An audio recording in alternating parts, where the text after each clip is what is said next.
What it do, Hardwood Knocks listeners? Welcome to the start of the 2019-2020 NBA regular season. We have a loaded pod for you today. Hopefully not too long of a one, as this is the intro and we don't know how long it's going to end up when we're recording it. We're going to talk Pelicans, Rockets outlooks. New Orleans is especially interesting after the Zion injury. Also get into our playoff predictions and our finals predictions. There will be an awards pod coming later this week. And probably next week we'll have something on all the extensions that were signed as well. But as usual, I'm coming at you with my super duper, incredibly esteemed, awesome times awesome, fantabulous, spectaculario, totally incredibly, amazingly, astonishingly stoked that both the NBA season is here and that Kevin Love told the New York Times' Alex Wong that visiting Wyoming over the summer was awesome, co-host Andrew D. Bailey. Before we get started, usual housekeeping notes. First off, we want to shout out Axios, which is just one of the best sports newsletters around, sports.axios.com. Go there, subscribe. They really help you sort through all the sports news, send everything pertinent to you so that you don't have to worry about keeping up with all the day-to-day information on your own. It's a huge help. Andy and I love it. There'll be a read for it later in this podcast, but just make sure you're going to sports.axios.com and subscribing to, because we really want to give them a shout out and get them some traction. Also, follow the show on Hardwood Knocks at Hardwood Knocks on Twitter. That was a weird way to butcher it. You can follow Andy on Twitter at Andrew D. Bailey. I am at Dan Favale, Favale. Follow Blue Wire on Twitter at Blue Wire Pods. I am tweeting from there, and you can also check out all of our other amazing podcasts on the network there as well. Lastly, if you have not subscribed to, rated, and reviewed Hardwood Knocks on Twitter, we ask that you please do that immediately. It takes 10 to 15 seconds out of your day. It really helps us out here at the show. We can be found wherever else you're consuming your podcast: Spotify, Google Play, Art19, Blog Talk, the whole 9, and then more. But again, iTunes really lets us know that you're out there and that you're listening. If you've done all those three things, share our tweets about this on social media so that we're not just promoting into the void as well. That helps us out a lot too. Whew, I'm a little bit out of breath, but I am ready. Andy, how are you doing? I'm doing good. I don't blame you for being a little bit winded after that. That was a mouthful, and you handled it gracefully and professionally. I respect you for it. I appreciate your respect and your low bar for good content, as always.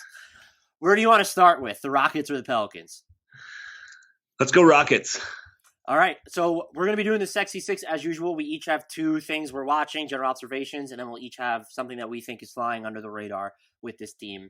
I will defer to you first, Andy. What do you got? So my first big question with this team, I think this is an obvious one. I'm not really going off the beaten path here. I just want to know what specifically Russell Westbrook's role is with this team. I don't have it pulled up, so I don't want to misspeak, but I think I saw somewhere that he had more turnovers than field goals made in the preseason. Does that sound familiar to you? I don't remember seeing that. I have it pulled up here right now, though. And I'm gonna check right now. He averaged 5.5 made field goals per game and 5.3 turnovers per game. So same general neighborhood. I don't know. It's just going to be really interesting to see how he fits with Harden. I mean, this is not a off the beaten path suggestion here. Harden dominates the ball. He's really good when he's surrounded by shooters, and the biggest knock on Westbrook for his entire career, and especially last season, is the shooting. So while I think it's probably going to work, and I think I've said that on the podcast a few times. Like, I think they're going to figure it out. They're both really talented. It might take an adjustment period. It's still, to me, I just kind of want to see how it works. I don't even know if I can articulate it. But that's where I am with that one. No, I'm with you there. I didn't pick that one because I was assuming that you were going to pick it, and if neither of us picked it, that would have been hysterical. Look, they rank first. Harden and Westbrook rank first and second, respectively, in usage rate since 2016, 2017. So that's a big deal. And then you have Westbrook, where it's not just as, I don't even want to say it was simple with Chris Paul, but where you can trust him to hit off the dribble threes or even standstill threes. Westbrook has shot 34.2% on wide open trays since 2016, 2017. Houston apparently plans to get him moving off the ball I didn't watch a ton of the Rockets in the preseason. I was looking at other teams, but let's see if that model kind of holds, into crunch time, months into the season. That's things that I really want to see. My gut reaction, though, is if someone's worried about them to the extent that they won't be contenders or that they'll miss the playoffs, is that we're talking about James Harden, top 5 player, and Westbrook, who's probably still top 15, I would say. And established talent does have a way of figuring things out. And maybe just having a higher quality of looks will help him. Maybe we'll just see extreme staggering between the two. I'm still wildly interested, though, to see what this looks like on the court long term. Not even these hot streaks or cold streaks to open the season. I really want to know what it's going to look like over the long haul. Yeah, definitely something to keep an eye on all season. What was your first one? Okay, so this is probably not going to be a popular one. Has Clint Capella peaked? Like, how much better can he get? I think he's still a big that can be played off the floor, even without the existence of the Warriors. And I don't think it was as simple as, oh, he's only being played off the floor against Golden State. I think there are other teams that can really get to that point where maybe they're even throwing semi-traditional fives out that are really tough matchups for him. It could be the Nuggets with Nikola Jokic. It could be maybe as simple as the Clippers going like sort of small, but with JaMychal Green, although that's probably not the perfect example. Certainly the Lakers with Anthony Davis. It'll probably help that I don't think he'll be hanging out in the dunker spot as much as he was towards the end of last season, particularly in the playoffs. I would think that spread pick and roll has to be a huge part of what Houston's doing because of Westbrook, and so maybe you tightly mirror his minutes with that. But I really just, he had a good season last year, career highs in minutes, points, rebounds, even free throw shooting. There seems to be like this cap on him, and that maybe he's reached it. I don't think that's an unfair assessment of him. If I had to pick some area where he would improve, I feel like it might be kind of hard to do that. Like I can't pinpoint some area where he's just going to break out all of a sudden. So I think that's fair. And he's still really good. I just don't know. There's a part of me that thinks maybe their wing rotation makes this impossible, but that PJ Tucker is just better off being at the 5, and they use Thabo Cephalosha at the 4, and that's what they lean on. Yeah, and I think I think lineups like that are definitely going to happen at points this year. My next one is how committed are they to the isolations? That was obviously, I don't know what percentage of their offense that was last season, but their ISO numbers were just off the charts last year. And it wasn't just Harden, although he was obviously the main guy. Chris Paul isolated a bunch too. And it worked with those two, especially with Harden, because they could get decent points per possession out of those ISOs. I don't think that's going to be the case with Westbrook. So I'm curious to see when those two are on the floor. I guess this is kind of an extension of my first one, but I want to see if there's more of a ball movement sort of.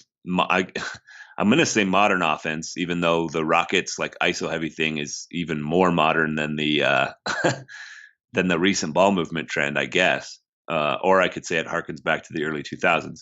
Anyway, I just don't think they're going to be able to rely on it as heavily as they have with Westbrook in the lineup. So it's going to be interesting to see if they can mix in any sort of offensive wrinkles. I think you got to get ball movement so that Westbrook's attacking off balance defenses. He's attacking closeouts.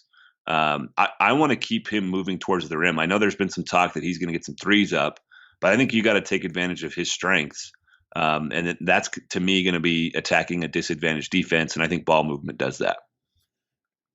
Isolation counted for 20.4% of Houston's offensive possessions last year. The second-place team, ironically, Oklahoma City, 8.9% of their offensive possessions. So more than twice as much as other teams. Crazy. When you have James Harden, though, that's what you do, and even Chris Paul. Russell Westbrook, however, 31st percentile of efficiency in isolations with an effective field goal percentage of 38.1. You go back to 2017, 2018, not much better. 43rd percentile effective field goal percentage of 40. Go back to 2016, 2017, he was better. He averaged 0.94 points per possession. Still not hyper efficient, but relative to isolations, 72nd percentile.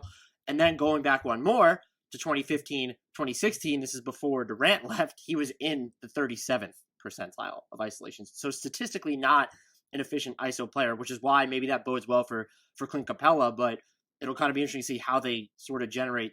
They'll generate spacing, but they need their guys to be knocking down shots. And that leads me to, unless you have anything to add on this point, my second thing about this team, their wing rotation is all sorts of question mark loaded. Yeah. You have PJ Tucker, who can play the 4 and is basically switchable across the wing spots. I like Daniel House for his defensive malleability, even though he didn't have the best postseason run. They do have Thabo Sefolosha, who I'm high on, especially at the 4. But like after the Gerald Green injury, I don't know if they were expecting anything out of Anthony Bennett before they had to waive him after he was injured. You have Austin Rivers, who had some good moments last year. Eric Gordon, you needed him to defend some wings in the playoffs last year. I actually thought he did a pretty good job doing it. You have Ben McLemore.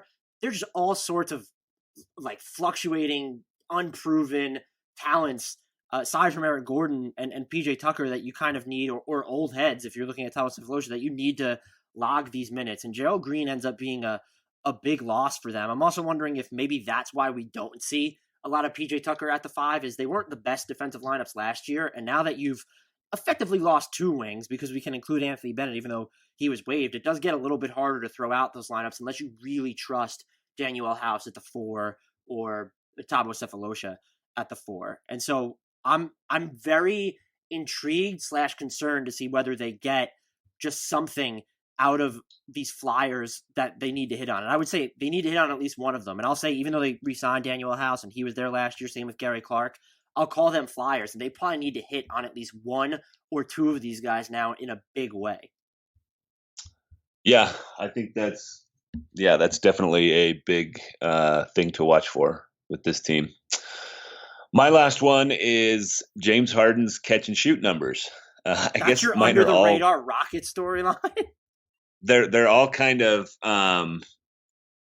interrelated. I guess they're all sort of Westbrook and Harden, but like I just talked about, so much of Harden's offense came from isolation last season, and I think there's somehow another level for James Harden to get to, and if it's Westbrook giving him more catch and shoot, if he can become more efficient, as wild as that is to think, I mean, he averaged 36 points on true shooting over 60 last season. So if there's another level after that, it's hard to fathom, but I think it is there, and I think the way to get there is catch and shoot. He again, a huge chunk of his offense was isolation last season, and it's typically more efficient to just catch the ball and shoot it.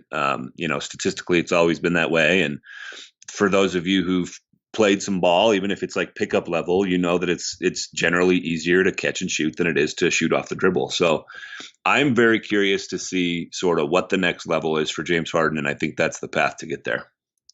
How many spot-up possessions do you think made up his offense last year?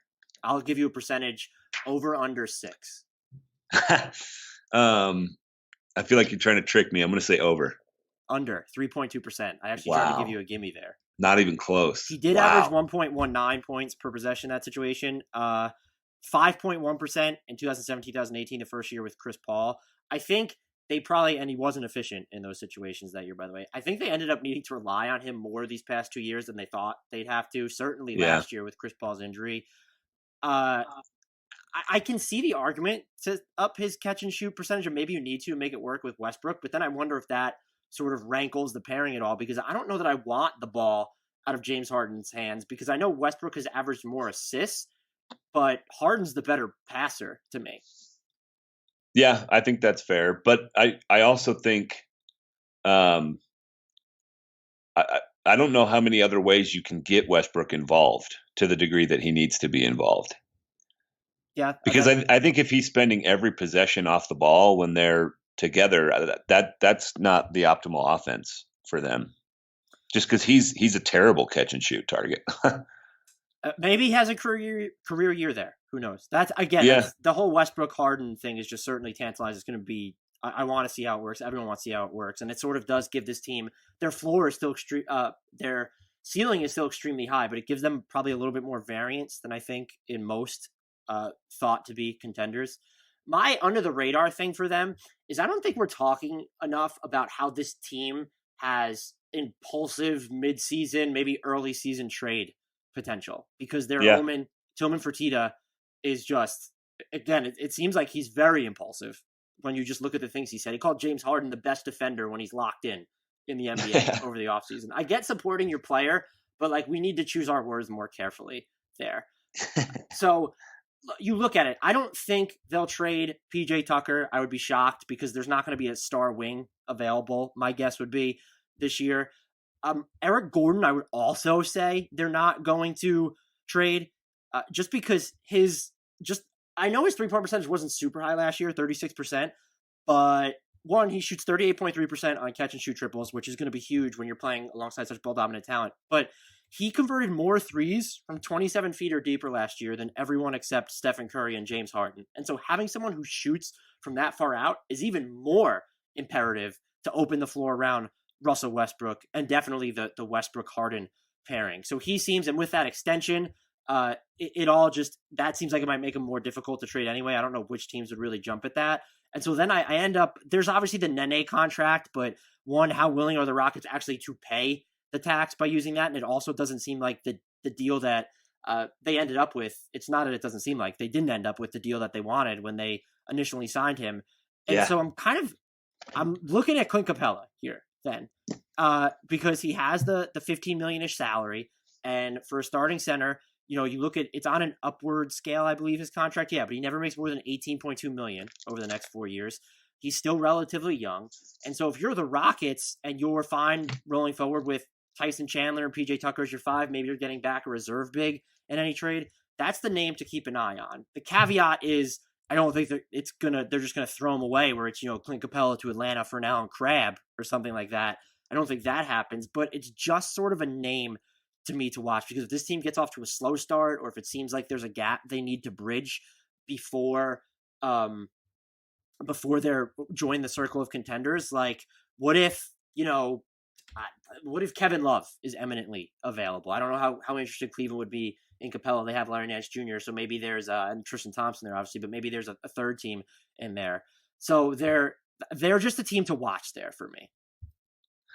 Yeah, I could see that for sure. When we'll get to this later, but when I was looking at, one of the things that we've addressed with all these teams is the player most likely to be traded. That Capella and salary and also Gordon's salary are both interesting from that perspective. Yeah, I'm with you there. Maybe it's even like I don't even know. I don't. But like, what if Toronto is off to a slow start and then puts Marc Gasol on the block? Like he might be a better fit for what Houston's trying to do at this point than Clint Capella. Just something, I don't know. I'm just throwing things out there off the top of my head. But are you ready to get to our quick hitter section? Let's do it. Are the Rockets going to grade out higher on offense or defense going by points per possession? I'm going to go with offense here. It's a real shocker, I'm sure. But I think there's going to be some defensive holes with this team. I know PJ Tucker's a good defensive player and Capella's pretty good. And like you said, Gordon has shown some chops defending wings. He was especially good on Donovan Mitchell in the playoffs last year. So there's some good defensive players. But their two best players, obviously, Harden and Westbrook, are much more offense than defense. So it's going to be offense. And I would think, too, I'm with you on this, that we're going to see a lot of Gordon, Westbrook, and Harden together. Because Gordon, again, I do think is important to making this pairing work. And so when you have those three out there, even though Gordon sort of played a lot better on defense for a good part of last year and then certainly in the playoffs than I expected, I would think that your offense is still going to end up being your defining trademark. Breakout candidate for this team?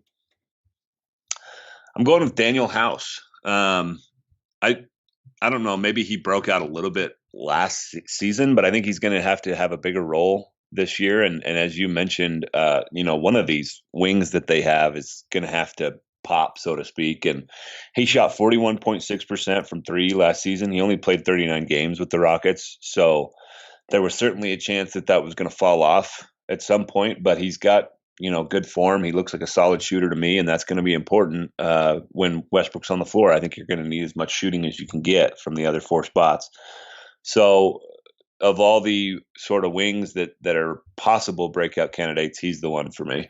Yeah, I would go with him too, unless you think like Isaiah Hardestine or Gary Clark might be valid answers here, but he just seems like the one who's going to get the most opportunity of any potential breakout candidate here, and he He shot 41.6% from three in the regular season on 4.6 attempts per game, only 39 appearances, 39.5% from the corners.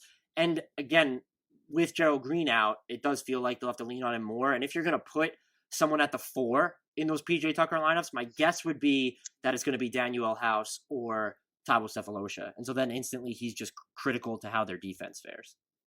Yeah, totally agree. Strongest year-end of the award candidate.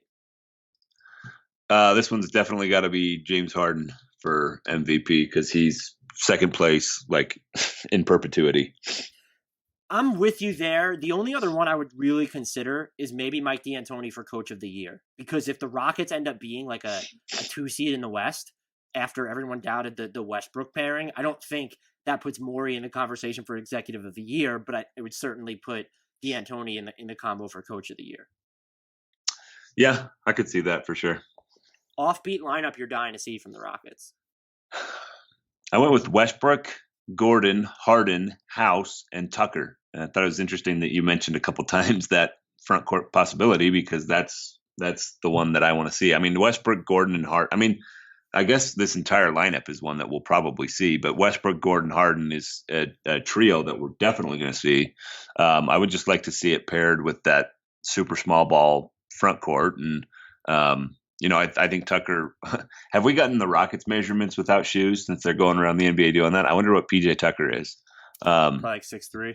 Yeah, I was going to say we've got like a 6'4", 6'5" center in this lineup, but he's shown that he can do it. I mean, he's played plenty of center with Houston over the last couple of years. So I think this is one that we'll probably see, but it's also one that's super interesting to me. My lineup is basically the same, except I have Sefolosha instead of Daniel House. So Gordon, Westbrook, Harden, Sefolosha, Tucker. Sefolosha was just such limited playing time for the Jazz the past 2 seasons, but was good defensively at the 4. And I just think he probably has a better chance, even if it's in that 12 to 15 minute per game role. I would want to see them allocate all those minutes to the power forward spot with him. And that small ball lineup, I don't know how it's going to fare defensively, but if Gordon is okay, you have a chance with Tucker and Sefolosha. Like maybe it's at least good enough defensively, maybe the equivalent of like 20th or 22nd in defensive efficiency to put on the court for slightly extended periods of time. Yeah, I could see that. Player most likely to be traded. I obviously spoiled my answer here. Well, I kind of spoiled mine too. When I was looking at their cap sheet, it's to me the most tradable contracts would probably Gordon and Capella, and they might even have to be combined to do a move like you're describing with Kevin Love or some other big contract like that. But if I have to pick one, I'm probably going to go with Gordon just because I think it's a little bit harder to find a home for a big man. I mean, most teams have centers right now. I mean, we've talked about this for a couple of years that the center market is somewhat saturated, and right. Gordon's biggest skill, which is catch and shoot threes, is something that's always going to be on demand.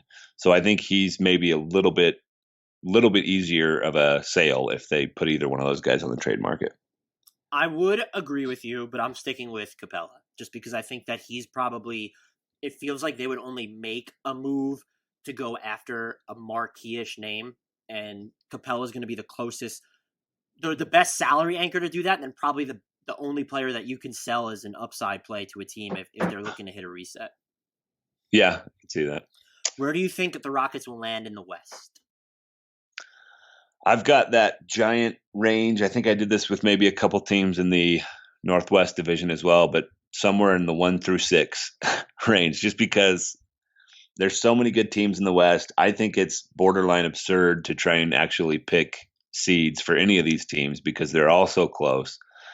So I think they're in that group that could finish anywhere from 1st to 6th and be a legitimate title contender. I'm probably exactly with you. I could see a scenario where I kind of think it's 1st to 8th, though. They're playoff locks, but like, what if this is the, what is that, 2016, 2017 situation where it was just, there was like 2 or 3 games separating the 7 seed from the 8 seed? Yeah. Or excuse me, the 2 seed from the 8 seed or whatever it was. And so that's the kind of feeling I have about the West this year. I wish I could remember what season exactly it was. It wasn't that. It must have been maybe 2017, 2018, or I'm just misremembering and that never happened. No, it was, so between the 3rd seed and the 8th seed in 2017, 2018, it was separated by 2 games. And so that's the type of situation I could see the West being in this year. Yeah, I think that's a good point. You probably could expand that range a little bit. I think you're right. Boldish prediction for the Rockets.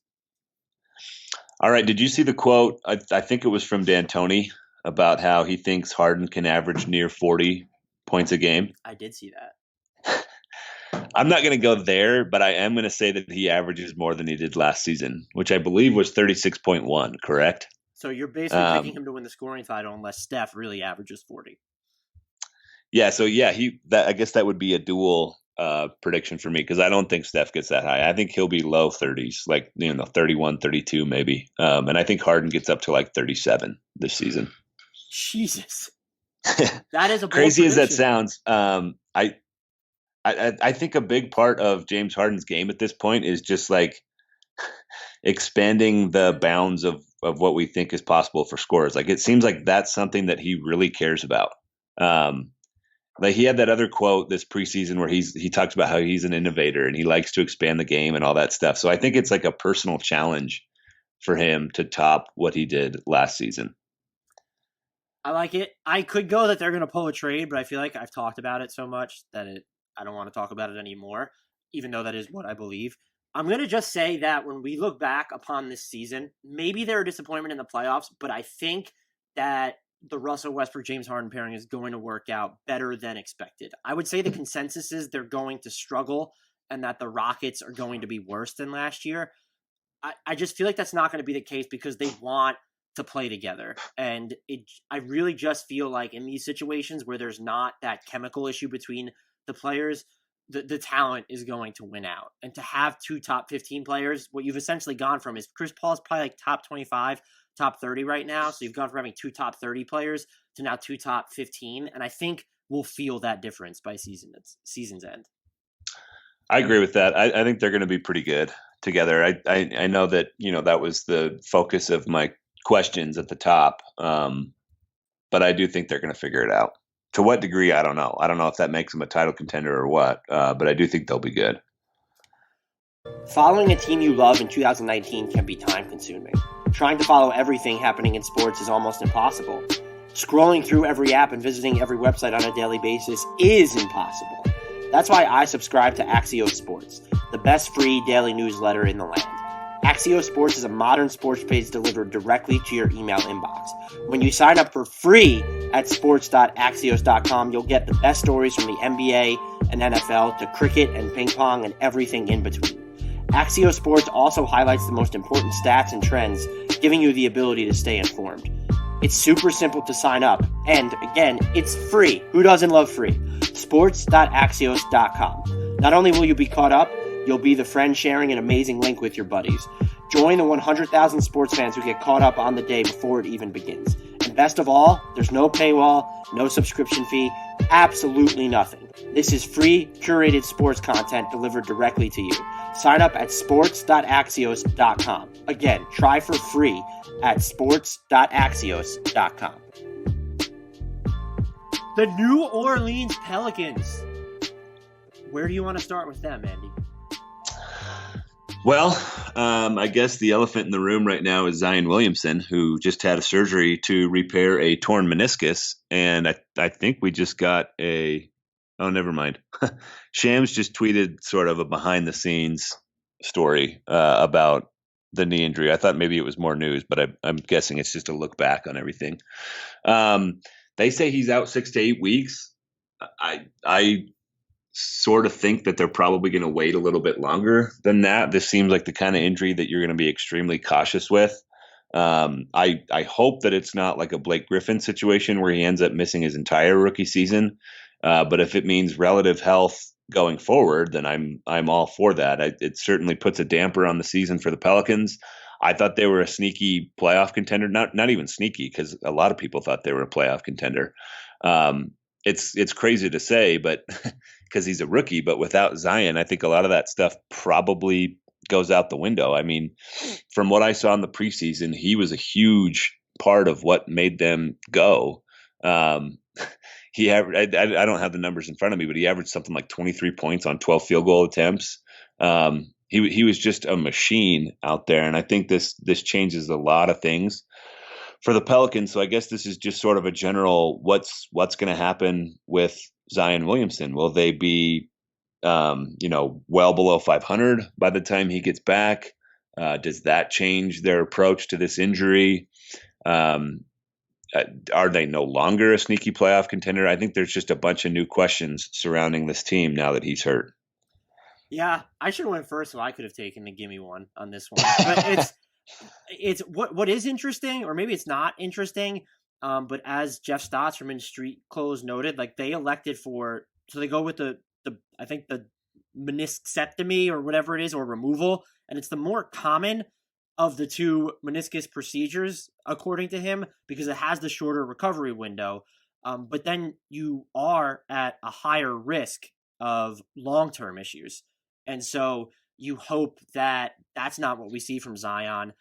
The flip side, though, would have been that if you had the meniscus repair, Jeff Stotts, as he wrote, better long-term results. This is over at instreetclothes.com, but the recovery time leaks into months. And I even heard someone say that he would probably miss the year if that happened. And so you just hope that, I'm not saying the Pelicans are making the wrong decisions here. You just hope that this doesn't become a recurring issue, because I believe the right knee is the one that he had a problem with at Duke as well. Yeah, I don't know that specifically, but I would be concerned about that too. There's no reason to, and then obviously the Pelicans have their own doctors to try and figure this stuff out. But if you have an option between the safer long-term outcome and the not as safe long-term outcome, you think you would take the first one just because you're not going to win a title this year anyway. I would want to protect Zion to the best degree that I possibly could. I mean, he is absolutely the future of this team. So I don't know. That's all interesting stuff to think about for sure. I would wonder if maybe because I'm not a doctor here, this would be a question to throw to the MDs, but because of his body type, like, does it maybe just make more sense to not do the repair? I honestly don't know. So because I have no idea. You have to believe they have his best long-term interests at heart. It's not even allegedly. They do. He's a rookie. Yeah. He is quite literally their future. So yeah, for sure. My first one for this team is, how much time is Nickeil Alexander-Walker going to end up getting? Because look, it sounds funny because this is a team that's kind of not in the throes of a rebuild. It's a really plucky rebuild, but they also have these veterans on the team. And like you said, even without Zion, though I do feel better about picking the under for them, they are a team that might have playoff hopes, particularly if they're hovering around 500 by the time he gets back. But Nickeil Alexander-Walker sort of made a huge case for himself to play during the preseason. This is his per game stats, where he only averaged 18.5 minutes in 5 preseason appearances, 15.4 points, 4 assists, and he slashed 47.4, 46.7, and then 81.8. I don't think he's ever going to be a guy that gets to the line a ton, but he can create separation with a step back that I don't think anyone knew he had coming out of college. He's looked a lot more comfortable shooting the three, just operating off the dribble, and he does seem like someone who could run in offense. And then he has the tools defensively. And if you I don't know if it becomes redundant to have him, Holiday, and Lonzo Ball on the court at the same time, but you could really do a lot of disruptive defensive stuff with those three. And I don't know if Zion's injury helps ensure that he sees the court more, because maybe New Orleans is now more inclined to go with Brandon Ingram playing power forward a bunch, which then opens spots on the wing, and they're going to put Drew Holiday as the de facto 3 and yada, yada, yada. But I want to see if where he was in the preseason, 18 to 20 minutes per game, is where he winds up in the regular season, or is it going to be less, or could it possibly be more? I hope it's more, as you know. Yes, you've been on the Nickeil Alexander-Walker bandwagon for a while. I can attest to that. He was actually one of my things to pay attention to as well. And who knows about this? I threw out possible Rookie of the Year candidate in Nickeil Alexander-Walker. If Zion Williamson is out for an extended period of time, the race becomes wide open. I think Ja Morant is probably the favorite at that point. He looked pretty good in the preseason. But if you had to pick like the 5 or 6 best rookies that we've seen so far, I think he's probably in the mix. So that was actually one of my things to pay attention to as well. Yeah, that's a good one, how it impacts the Rookie of the Year race with him. Yeah, for sure. So I'll go to my other one, since that's pretty much off the table. Do one or either or both of the Lonzo Ingram pairing break out this season? I mean, how much different will they look with this run and gun Pelicans offense as opposed to what they had with the Lakers? Will Lonzo ever figure out how to shoot? Can Brandon Ingram expand his game beyond the mid range a little bit? Zion is, again, he's the key to everything with the Pelicans going forward. But if one of these guys can break out and sort of hit the potential that we thought they had coming into the NBA, I think that changes the long-term outlook of the Pelicans quite a bit. So, and I actually think both of them could still break out. I'm probably a little bit higher on Lonzo than I am on Ingram, but I think there's, especially from what I've seen this preseason, I think there's reason to believe that both of them can be pretty good. Lonzo still has had a really tough time hitting shots in the preseason, and that's the biggest thing with him, and it has been from the moment he entered the NBA. But if they can even get one of those guys to break out, I think that changes things quite a bit. Yeah, Ingram would have been one of mine specifically. I feel like Ball is going to have the easier transition in Alvin Gentry's offense. For Ingram, can he just be more of a team, like a member of the team on offense? Because he has it off the dribble. He gets to his spots. You don't always like his spots, but he really is fluid when he has the ball. We know he's disruptive on defense. We've seen him with the Lakers last year. He played some really good defensive minutes at the 4 for the Lakers games again that I saw. It's, can he look at the rim when he's catching the ball from the outside, up his three-point volume, and just be a more part of the offense when he's off the ball? And he needs to, because look, I know Drew Holiday's played a bunch of off guard, but Drew Holiday is going to get his touches. Lonzo Ball is going to get his touches. If Alexander Walker plays, he's going to get his touches. Even JJ Redick. I know Philly didn't lean on the pick and roll last year, but JJ Redick has been phenomenal when he has the ball in his hands, is able to run pick and rolls over the past 2 seasons, and it's pretty much accounted for about 10% of his offense. I don't know if New Orleans is going to match that, but I do think for Ingram to succeed, there's more question marks just because he's yet to really show that he can function as a member of the collective on offense. When he has the ball, you can see a lot of it. And he's had really strong closes to the past 2 seasons before injuries kind of derailed his campaigns. My second thing for the Pelicans would just be, what does the rotation end up looking like? Who are going to be the odd players out? Darius Miller's injury almost makes it easier for them a little bit, but like Josh Hart, E'Twaun Moore, I mentioned Nickeil Alexander-Walker before, and then one of their bigs, Jackson Hayes or Jahlil Okafor, maybe even Nicolo Melli, like there's going to be odd men out. From that group, I would say at least 2 or 3, because you can't play everyone. And then especially when Zion Williamson comes back, I just want to know who's going to suffer the most. And my guesses would be that we're looking at Jackson Hayes would probably see very sparing time. And then once Zion's back, you're going to probably see just less of Okafor, maybe even less of Melli, or maybe they just do like this platoon up front where you see Derek Favors' playing time suffer because they want to get everybody burned. And then I do think that E'Twaun Moore's playing time is going to suffer. And then also if you have Nickeil Alexander-Walker still playing well in the regular season, that I think ends up hurting Josh Hart a little bit too.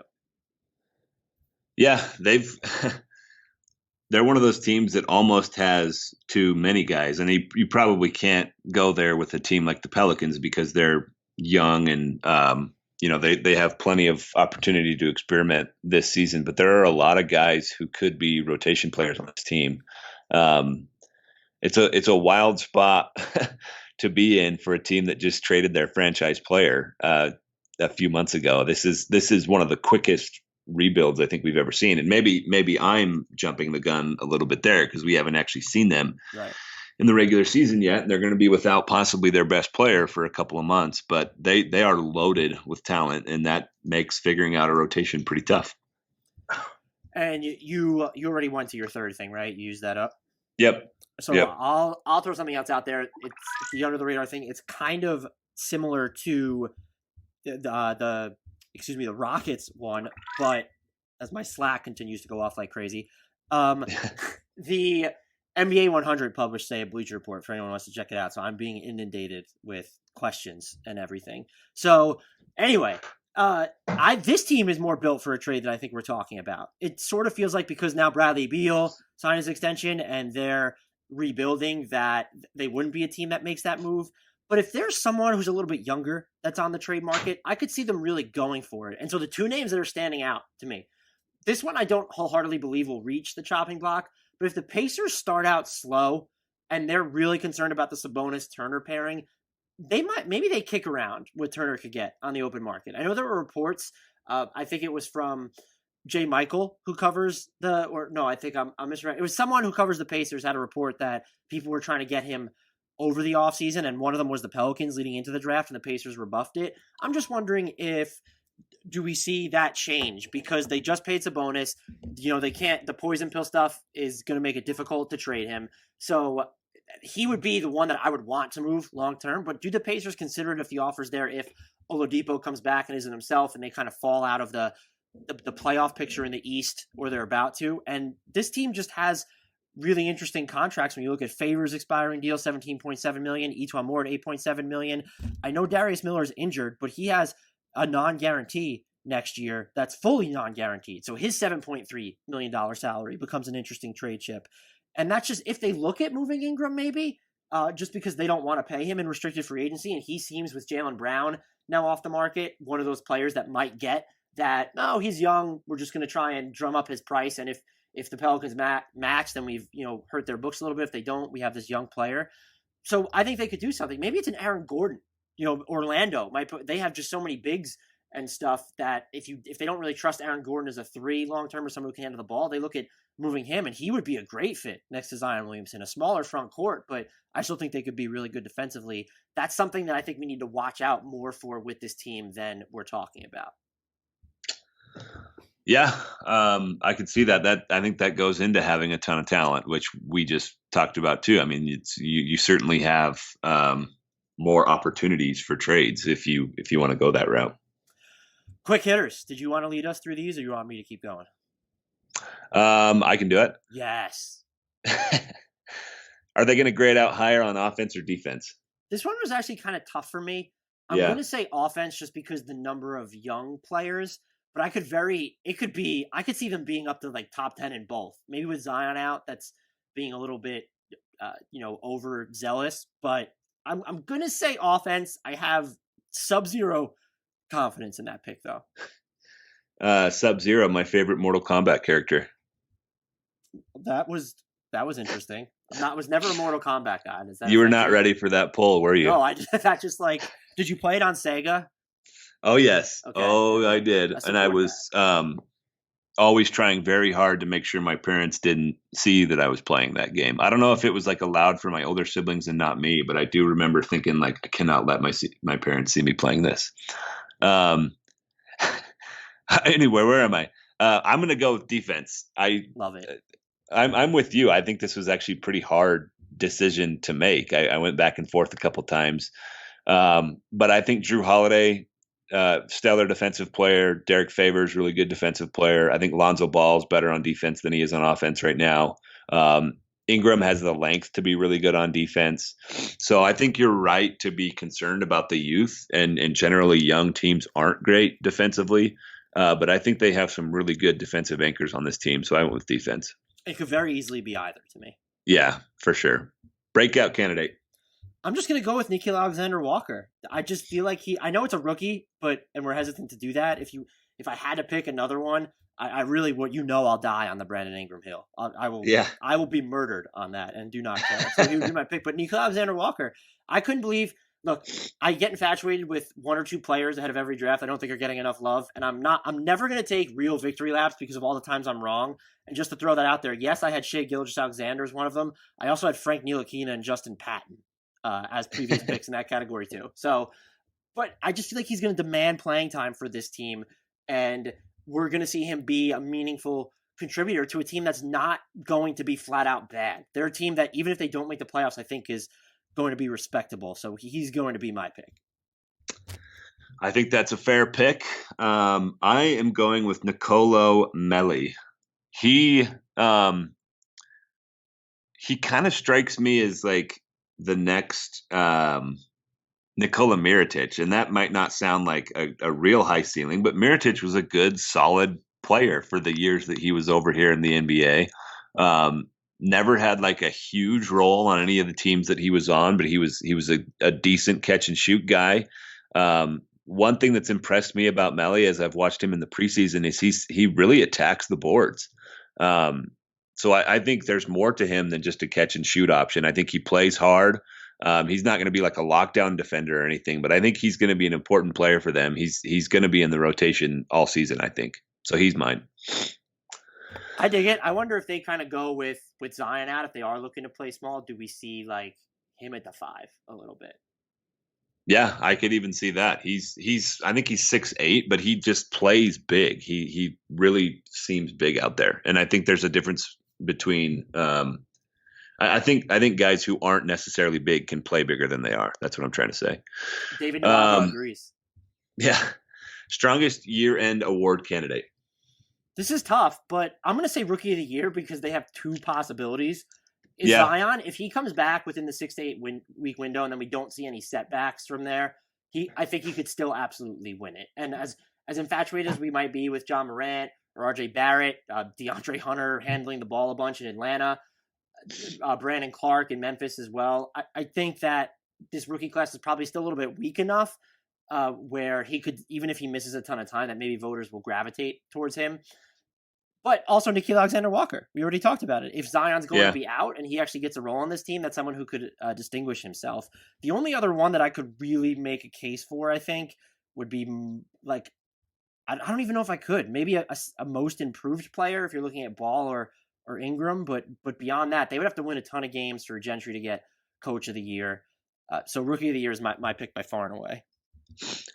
Yeah, and I think I just went with Zion for Rookie of the Year, even if he does miss a couple of months. If he comes back and looks as good as he did in those preseason games, I think he's instantly the front runner. I don't think there's anything the rest of the class can do to separate themselves if he only misses a month or 2. And I'm just going to trust the initial diagnosis right now. So if he comes back in 6 to 8 weeks, and he's right back to the player that we saw in the preseason, I think he's probably going to run away with it, assuming he stays healthy after that. But it's certainly more of a question than it was even a week ago. So I'm still going with Zion for Rookie of the Year. Offbeat lineup that you would like to see? Well, you know what? I could still pick Zion in there, right? Because he's going to play this season. I'm going Zion, and maybe it's not offbeat because I feel like this has become popular. And actually, I'm going to change it because this one's not popular. Zion, Brandon Ingram at the 4, Drew Holiday at the 3, Redick and Nickeil Alexander-Walker. That leaves Lonzo Ball off of it. I just want to see it. I need to see it. I don't know if I don't think you lack playmaking because one, Zion can handle the ball, but even if you worry about kind of his facilitation in the half court, Drew Holiday is basically a point guard. I know he's played the 2 guard a bunch over the past few years, but he's a really good point guard too. And then I trust Alexander-Walker to run the offense. Again, I know that leaves Lonzo Ball out, but if you're going to have Ingram and Zion on the court at the same time, there's a chance that it makes more sense to have Nickeil Alexander-Walker, definitely Redick, but Nickeil Alexander-Walker or Drew Holiday because they probably project as higher percentage, higher volume shooters. Yeah, I think that's a good one. I went with Nickeil Alexander-Walker, JJ Redick, Lonzo at the 3, Ingram at the 4, and Zion at the 5. Wait, can you run that back for me? Nickeil Alexander-Walker at the 1. Already love it. JJ Redick at the 2 because I'm going to need some shooting with this group. Lonzo Ball at the 3, Brandon Ingram at the 4, and Zion at the 5. And like you said, we're not going to be able to see this lineup for a while because obviously Zion's hurt. That's been a running theme throughout this team preview. But I just love the positional versatility of this group. I think they can switch all over the floor with the possible exception of Redick. But I think he would need to be on with a group like this because you need somebody who can space the floor a little bit. Although Nickeil Alexander-Walker has shown that he can certainly provide some of that. I want the Deadeye in there as well. So that's my group right there. Hey, your boy Melly, you put him at the 5 now with Zion out. If we want to see an that's true. Version of this lineup, I can throw it out earlier before Zion gets back. Player most likely to get traded. I think it's E'Twaun Moore. Darius Miller's contract made me want to pick him, but he's injured, and so maybe the team that would trade for that contract would actually want him to be there and hit standstill threes. E'Twaun Moore just seems like one of the guys that's going to suffer the most, and so perhaps they can offload him to a contender for something small the middle of the season, a second-round pick or something. I don't think they're definitely not going to get that value for Darius Miller, and then this would probably be selling too low on Josh Hart, so he would be my pick. There's really no huge logic. I'm not predicting a blockbuster for them necessarily, even though I'd monitor it for them. He just seems like the type of player that would be included in any iteration of a trade that they make. Yeah, I can see that. I went with JJ Redick. Holy hell.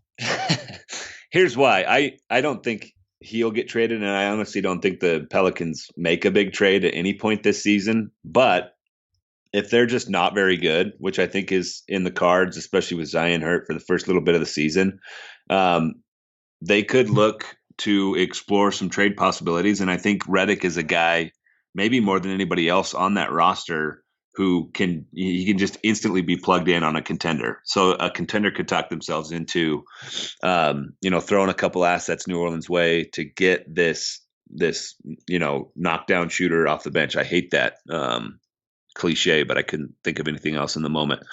So I think his desirability around the league is probably why I'm doing that. And also I think he's got one of those salaries that's pretty tradable. I think he's at like $14 million a year. So it's good salary matching piece. But again, I don't think they're going to make a trade. I just think if things go off the rails, I wouldn't be shocked to see him move to a team that's actually going to be in the playoffs. Yeah, if he wants to be a contender and doesn't want to be part of even 1 year of a rebuild, if he thinks that they can make the jump next year, there's a path to that. Yeah, and he keeps his playoff streak alive. Yeah, that's why he demands a trade in January. He needs to keep his playoff streak alive. Where do you think they'll land in the West? I think they're going to be 9, 10, 11 range. And if Zion's going to miss more than 8 weeks, I'd probably tilt towards the 11. It just feels like between the Kings and the Mavericks and the Pelicans, I know you might have the Mavericks in the playoffs. Those are going to be the teams that fight for the 9, 10, and 11 spots in the West. I do think they have a ceiling of getting to like 7 or 8, though. And so that's pretty much where I have them. As you know, I've been going with ranges here, and I have a huge one. I put 7 through 14. I'm tempted to modify it a little bit with Zion's injury, because if you get behind in the West this year, it's just going to be really, really hard to catch up. And I think there's the possibility that they fall behind in these opening couple of months. So maybe I bump it to like 9 to 14. But I'm not quite ready to rule them out of the playoffs. So I'm going to stick with 7 to 14. What is your bold-ish prediction for this team? That they make a trade, a semi-substantial trade. You brought up an interesting point that I didn't even consider. If they become sellers for some reason, there are interesting trades they can make there between Derek Favors, JJ Redick, of course. Or if they're playing really well and there's just this opportunity that arises on the trade market, again, and Aaron Gordon. Yeah, they could go either way. They could go either way. And so I think they do not just a trade. I think they do a semi-biggest trade, which might be refreshing because it doesn't seem like we're set up looking at players that could be available for anything truly weird to happen this year. I don't know if I have a boldish prediction for this team. I tentatively put Nickeil Alexander-Walker gets more Rookie of the Year votes than Zion, because he's going to play all season, and I just don't know what's going to happen with Zion. But I don't want to put that out into the universe, although I already did. I want Zion back. He makes them so fun to watch. So I want him to make a speedy and full recovery. Gosh, I don't even know what my bold prediction for this team would be in the absence of that. How's that for a rousing way to close out the Pelicans preview? Yeah, that's certainly a rousing way. Classic Andy Hedge. At least you stayed on brand. That's right. Yeah, I don't like to say anything I can't back up, Dan. You know this about me. Every guy looks better and feels more confident when he puts on a suit. But there's one problem. Guys keep buying generic off-the-rack suits. That's why Blue Wire is pumped to partner with Indochino for an amazing deal on a new suit. Indochino is the world's leading made-to-measure menswear company. They make suits and shirts to your exact measurements for an unparalleled fit and comfort. Looking to get married? They have tons of options for those looking to outfit their wedding party. It's so easy to get started. Visit a stylist at one of Indochino's 40 showrooms in North America and have them take your measurements personally, or measure yourself at home and shop online at Indochino.com. This week, Hardwood Knocks listeners can get any premium Indochino suit for just $369 at Indochino.com when entering Blue Wire at checkout. Plus, shipping is free. That's Indochino.com, promo code BLUEWIRE for any premium suit, and it'll cost you just $369 to go along with free shipping. This is an incredible deal for a premium made-to-measure suit. Once you go custom, Indochino promises you won't go back. So let's talk our playoff predictions before we get to our quick finals picks, and we'll definitely be blowing through this just to try and make it succinct. Do you want to go first? Or do you want me to go first? And let's start with the East. Do you want me to go first, or do you want to go first? You go first. So we're gonna do this just by picking the teams that we think are going to make the playoffs. The 8 teams we're going to make the playoffs in the East Conference. For the East, I did do standings for them because I feel like it's a little bit easier. The Bucks and the Sixers at 1 and 2 for me. The Celtics at 3. I have the Nets at 4. I almost feel like they're being slept on now because of Kevin Durant's injury. The Raptors at 5, and I'm assuming that they don't bust up the core. The Heat at 6, the Magic at 7, and the Pacers at 8. I feel great about basically none of those picks after the Bucks and the Sixers. And I do think a lot of people are talking themselves into the Sixers to get out of the East. I just don't know. The first year of everything, I know everyone's in love with Thibault. I still sort of question their depth, though, behind that starting 5. People, and even I've been very critical of the Bucks this offseason. I almost feel like now they're flying under the radar relative to what they did last season. I'm going to go. I don't know if I can give an order. Like fine. I said earlier in this particular episode, every year I've done an order. It's somewhere, whether it was here or on the internet or somewhere. But it increasingly just seems absurd to try and do that. So my Eastern Conference playoffs teams are the Bucks, the Sixers, the Raptors, the Celtics, Magic. As you can tell, this is difficult for me. Pacers, Heat, Nets. Gosh, I want to get the Bulls in there, but I feel bad I don't know. The Pistons too because of Blake Griffin. I know the Pistons. The Pistons are tough to leave off as well. The Pistons and the Bulls, I think, are both. They're teams that I want to get in, but I don't know who I would bump from the group that I just named. Maybe the Pacers. Depending on what happens with Oladipo, yeah. Yeah, this is my long-winded way of saying those are my 8 teams, but I think that the Pistons and the Bulls both have a legit shot to get in there. And I think the Bulls would be fun to see get in there with how bad they've been for the last few years. They have a fun roster. So I want to see them get in there. I just don't know who I can bump to make that happen. The Pacers have a very variant ceiling to me too, because I put them at 8 just because I think they're going to struggle with all those new additions early on. They'll struggle with those too if they have them. Yeah. So if Oladipo comes back and he's himself, they have a much higher ceiling. They wouldn't want to be, because even if they finish 8th, they still wouldn't want to be a team I face in the playoffs, just because you have to imagine that Oladipo will probably be rounding into form or just better off in general by then. Yeah. My 8 West playoff teams, and here's a way to make it really clear. The only team I'm removing from last year is I'm just swapping out the Lakers and the Thunder. And so probably that's the coward's pick, but I'm not as high on the Mavericks as a lot of people. The Kings, I think, will be better if you look at their point differential maybe, but it's going to be hard to win enough games in the West. And then the Pelicans without Zion, they would be the team that I'm highest on kind of sneaking in there. But again, the Kings, the Mavericks, and the Pelicans, those 3 teams that could sort of bust that up. And the one prediction I'll give for order is I think the number 1 seed is going to end up going to the Nuggets. It just feels like between the Clippers and the Lakers, those are 2 teams that will punt on a lot of regular season games for rest. The Rockets, I don't know if they'll be good enough early on to float number 1 seed hopes. The Warriors, I'm higher on them than most, but I'd be floored if they finished with the number 1 seed. Maybe the Blazers, maybe the Spurs. They always seem to outperform projections, and that's why I'm leaving both of them in and not picking one of those other 3 teams. I trust Dame and CJ McCollum. I trust that Hassan Whiteside is going to end up working out there for whatever reason. They have some nice swing pieces in Anthony Simons and Zach Collins. And it's just the same with the Spurs. They won 48 games last year. I just don't see how they get worse getting DeJounte Murray back. I know there are spacing concerns on offense, but they had spacing concerns last year. Still shot a high clip from 3 overall because of their bench. They'll miss Davis Bertans there, I suppose. I'm just not ready to bump either one of those teams.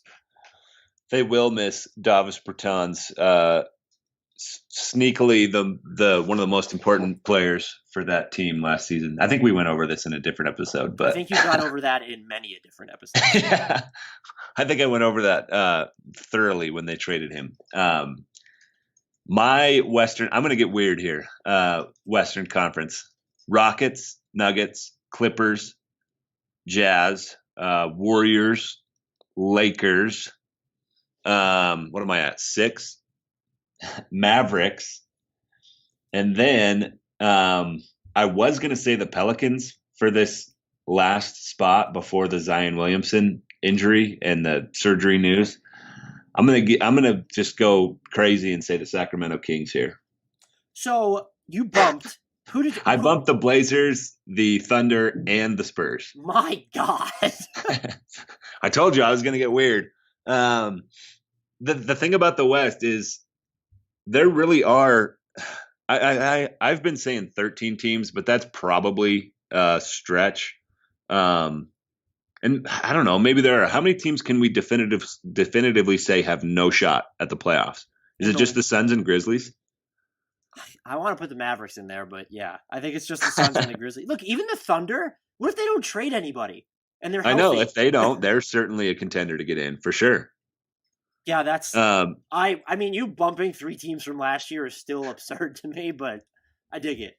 A lot of the like mathematical models are low on the Kings. Like a lot of these systems think they're going to be worse than they were last year. I don't know if they like outperform their point differential or what. But I don't think they're going to take a step back. I think you're pretty high on De'Aaron Fox. I am too. I think Buddy Hield is one of the better shooting guards in the league. I think Bagley takes a step forward. They've got a lot of interesting young pieces here, and I think they should continue to get better for the next couple of years. This is probably jumping the gun to say that they're going to get in the playoffs this year. They're probably a year or two away. But I just decided to get a little bit spicy with these predictions. So yes, I'm bumping 3 teams. I'm putting the Kings, the Mavericks, and the Lakers in the playoffs. How do you like that? I love it. You know, we might not be talking though about the possibility of the Warriors missing enough, at least on this podcast. I know people have broached it because what if they're just not? What if they're not great and that bench is going to be a problem, and then they just decide to like punt a little bit on the season? Like maybe Klay Thompson doesn't come back. I think that's in play. So we just talked about like how many teams can we definitively say are out. It's equally difficult to definitively say who's in too. I think you could make a case that 4 teams, the Spurs, the Blazers, the Thunder, and the Warriors, have a relatively easy path, not assuming any more major injuries than they're already dealing with or roster changes, of missing the playoffs that made it last year. Yeah, it's wild to think about. It's as wide open as I think we've ever seen. And I think we could have – there's been years in the past where teams get to like 48, 49 wins and miss the playoffs in the West. And I think that's the kind of season we're about to witness. Who are your finals teams and what is your championship pick? I better stick with what I did in that Bleacher Report staff piece that just came out yesterday. So I'll take the Clippers winning it all. And I'm going to say they win over 76ers.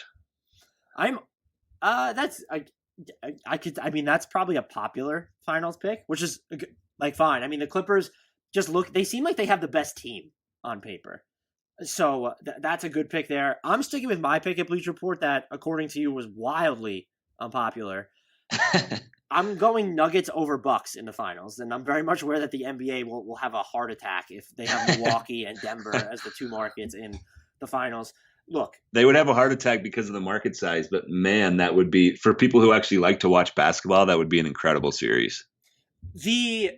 I'm picking, and I want to defend my Nuggets pick a little bit here because I think people are thinking that it's more ludicrous than it actually is. There are 7 teams that I think you can talk yourself into winning a championship next year. The Nuggets, the Bucks, the Sixers, the Jazz, the Rockets, then the Clippers and the Lakers. And so in the West, 5 teams I think you could talk yourself into winning it. And if Klay Thompson came back, was healthy, and the Warriors, you could guarantee were going to make the playoffs, I think you could throw them in there too. You could maybe expand it, yeah. And I was gonna go with the Clippers, and I thought about the Lakers a little bit harder. I thought about the Bucks too. I'm rolling with one continuity on both teams. I think that helps. Milwaukee, I know they lost Brogdon, but most of their core is still intact. And then the same with the Nuggets, where there was a lot of turnover around them.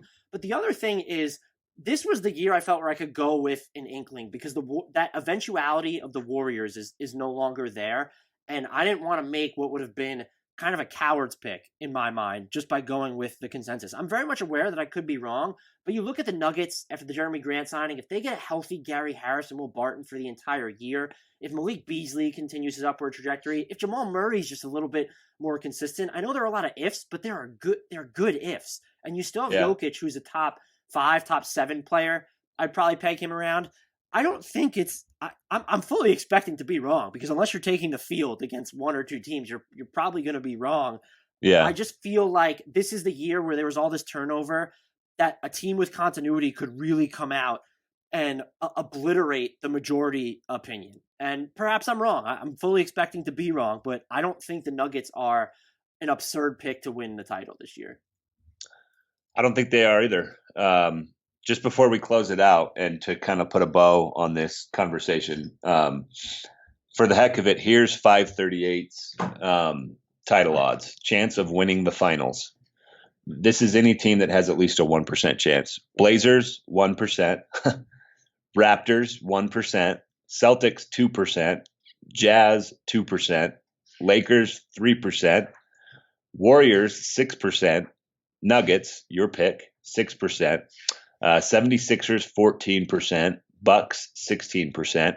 Clippers, 18%. And Houston Rockets, 27%.